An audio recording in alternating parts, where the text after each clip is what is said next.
هغه ورځ یو لیوانی غوندې راغی. ما خیالو چې دا طالب دی.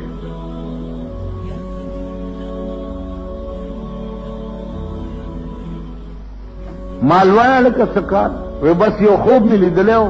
مال د کوم ځای ویل ستا څه کار دی چې زه د کوم ځای دې سره دې څه کار څه کار کوې لکه څه وی ما ته دې سره دې څه کار دی چې زه څه کار کوم ګرځم را ګرځم خو یو خوب مې لیدلی و نن درېیمه شپه ده خوب درته وایم بیا زما نور تپوسونه به زما نه کوې زم غلی شم مال جوړ پاگل دی نا بچه څه خوب دی لیدلی ویل خوب مې دا لیدلی چې ته په چوک باندې ولاړې او لاس دې اوچت کړی دی او خلقو ته وایې چې رسول الله صلی الله علیه وسلم دې طرف ته دی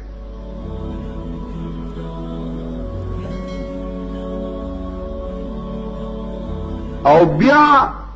زمون استاد دی رسول الله صلی الله علیه وسلم په یو کمره کې دننه ناست دی او زمون یو استاد دی مولانا عبداللطیف صاحب نوم یې وی هغه په دروازه کې ولاړ دی او رسول الله ته د ملاقات چټونه هغه ورکوي خلک بس دا خوب مې لیدلی او تا ته مې ویلی څادر داسې تاو کو مال خبره خو واورول بس نورې خبرې به نه کوې بس لا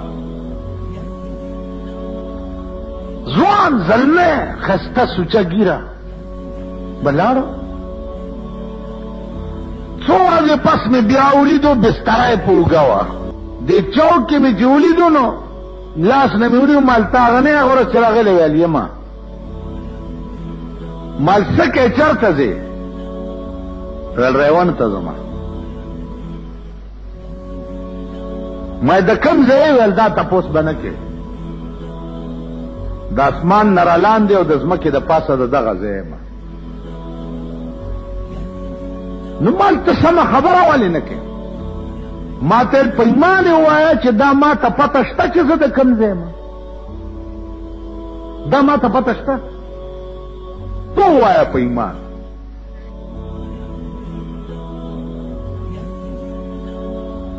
تا ته پته شته چې ته د کوم ځای زه پوه شم دی خو څه بل طرف ته اشاره کوي دی خو خبر ښیي چې زه د کوم ځای یم زه څه خبر یم چې زما خنبیر د کوم ځای نه ملیکو راوچت کړی دی او کوم ځای به ښخېږم نو ویل ما ته څه پته ده چې زه د کوم ځای یم ویل تا ته پته شته چې ته د کوم ځای ته به کوم ځای ښخېږي ځکه چې زمون کور خو هغه دی چې چېرته به ټول عمر تېرو نو ټول عمر چې زه کوم ځای کې به تېروم د هغه ځای ما ته پته شته مالې نه نو ویل بیا ما نه ولې تپوس کوې چې ته د کوم ځای تاسو پوه شوئ که دا علم اوس چاته دی چې مونږ د کوم ځای یو نو زما خولې نه وخته چې اوهو دا غنن نه 300 کاله مخکې رحمان بابا چې ورته اشاره کړې وه دا خبره هغه ده چې خبر لیم چې راوستم لکه مال خبر نیم چې راوستم لکه مال اوس مې کوم طرف ته استوي چې دروما لکه ړوند چې لاس د بل په اوږه کېږدي اس جوره لوړه نوي ور معلومه مونږ ته څه پته ده چې کوم ځای نه راوستي یو او کوم ځای ته بمبوزي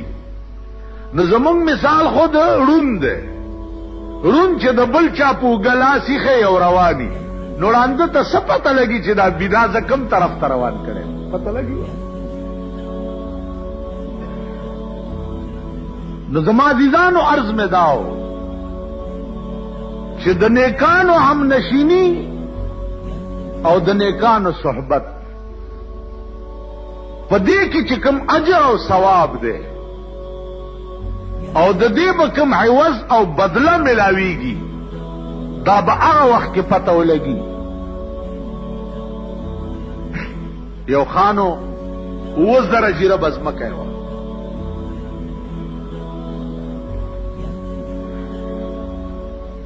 یو ملنګ ولا راغی خان ته تپوس کوي چې د کم ځای چې د پلانی څه حیثیت تشتا و خان دومره حیثیت مې دی چې څومره ستا دی زما عمره حیثیت چې دی خان ورته وایي زما 1000 جیره بزمکه ده ویل خان په خدای مې دې قسمي چې څومره زمکه ستا ده دومره زمام ده خان ورته په غوسه شو د خانانو خو اوهو الله دې ساتته خان ورته لخت تلاش کړي زما عمر زمکه ستا ده ویل او قرآن راواله چې درته په لاس کېدم چې څومره زمکه ستا ده دومره زمام ده و د ظالم بچیه په دې علاقه کې خو ما نه سوا د بل څوک شته نه د اسمان نه را پریوتی که د کوم ځای ویل راځه چې درته وښیم چې ستا عمره ځمکه زمام د نو هدیرې لی بوتلی ویل دې ځای کې به ته څومره ځمکه کې سملی ویل 2.5 ګزه کې خو ویل 2.5 ګزه زمام ده او 2.5 ګزه ستا هم ده که نه دا 1000 خو ستا نه ده کور دی وران شه دا به بل ته پرېږدې او ته به تېځې